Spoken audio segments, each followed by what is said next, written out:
This was supposed to be the week when Trump was supposed to deliver on his big ultimatum for Vladimir Putin. End the war in Ukraine or else face new crippling economic sanctions. That was the ultimatum. What Trump did instead, though, is bow completely to Putin. Today, Trump announced that he would be meeting with the Russian president face-to-face next Friday in Alaska on U.S. soil, an added bonus for the Russians. But wait, there's more. Earlier today, when asked whether Ukraine, who was invaded by Russia 3.5 years ago and has been defending itself ever since, would have to give up its territory, Trump gave this little clue about what a peace deal could entail. We're going to get some switched. There'll be some swapping of territories to the betterment of both. The betterment of both. Quite a turn of phrase. This is Ukraine's territory. I'm not sure what he means, the betterment of both. Now, make no mistake, that was the president of the United States capitulating to Russia in advance of a meeting with Putin. So today was kind of a big win for Russia, which is why one could imagine that in the Kremlin tonight, it's vodka shots all around, perhaps.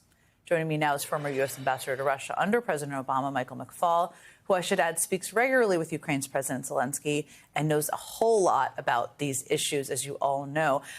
Ambassador McFaul, I mean, I just gave my short take on this meeting, but what do you think? Jen, that was a pretty good take. That's exactly what I think.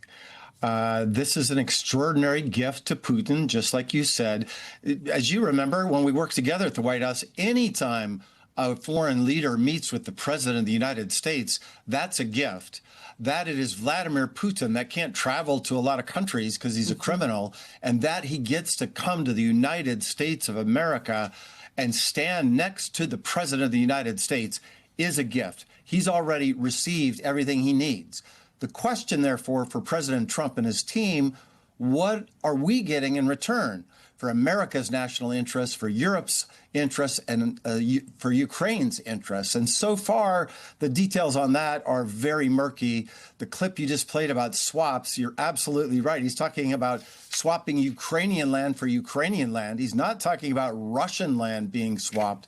And I can tell you the reaction in Ukraine among officials, this feels very nervous. They're very nervous about this, especially because President Zelensky is not going to be in Alaska. It's just going to be Putin and Trump.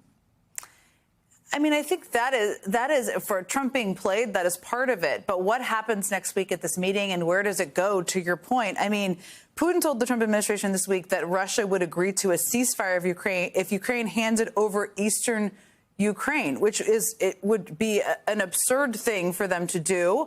But is that kind of a fear? Is that something that you think is possible in this meeting, that Trump could potentially agree to that? Well, first, I'm glad you pointed out what Putin's talking point is, because it's been the same since he started this war, this barbaric invasion of the sovereign democratic country of Ukraine. He says, give us the territories that we already put on our map as being part of Russia, right? You buy a map in Russia today, those 4 regions are already part of the Russian Federation, but Russian soldiers don't occupy those 4 regions. So he has this audacious talking point that the Ukrainians need to liberate their own country, and then we can have peace. I hope the president has enough good sense to reject that.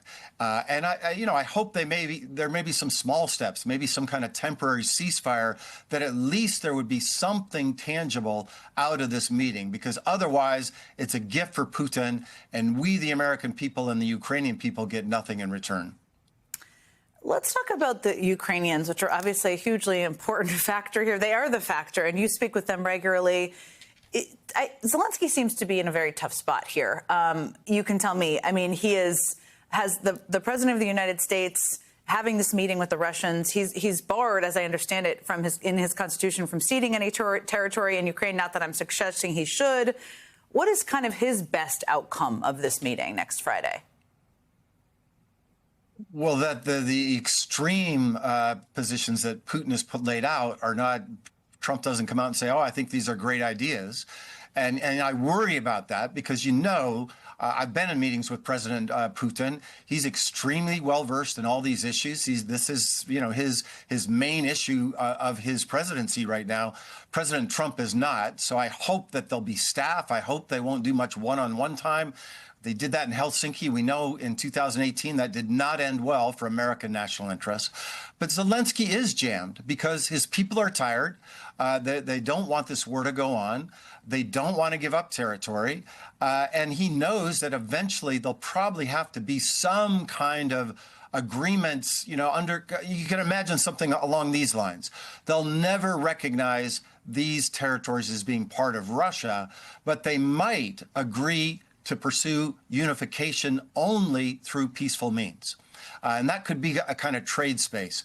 But I want to be clear, lots of Ukrainians won't agree with that, and lots of Ukrainian soldiers won't agree with that. So if President Trump thinks he can just do a deal with Putin and then send an email or put it out on Truth Social, this is what Zelensky needs to accept, he can't do that. It is a democratic country in Ukraine. That would be political suicide for President Zelensky. But before I let you go, I mean, you mentioned some of this. There's a whole body language and tradecraft to these meetings, especially with Putin.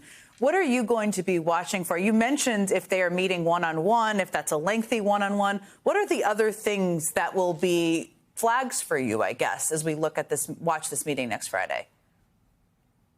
Well, the first flag is this is the exact opposite of how usual presidential summits with leaders from Moscow are organized. Usually we get the agreements all done at lower levels, people like my level when I worked at the White House, and the end game is the summit.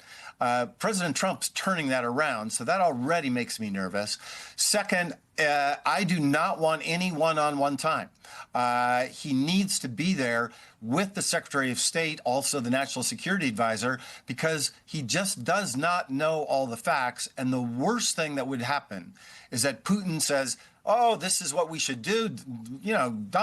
Just give us Donbass and Crimea, Mr. President. We already have them. And he'll say, oh, that's a good idea. And then they go in front of the press and he says that and locks in, because when the president of the United States says something, it's very hard to unravel that. That becomes policy. That's what I'm most nervous about in this meeting hastily scheduled for Alaska on Friday. Ambassador Mike McFaul, I know we were able to snag you and you had other plans this evening, and I'm so grateful for that because I think everybody's trying to make sense of what this is, and this was incredibly helpful. Thank you so much again for joining me tonight. Thanks for having me.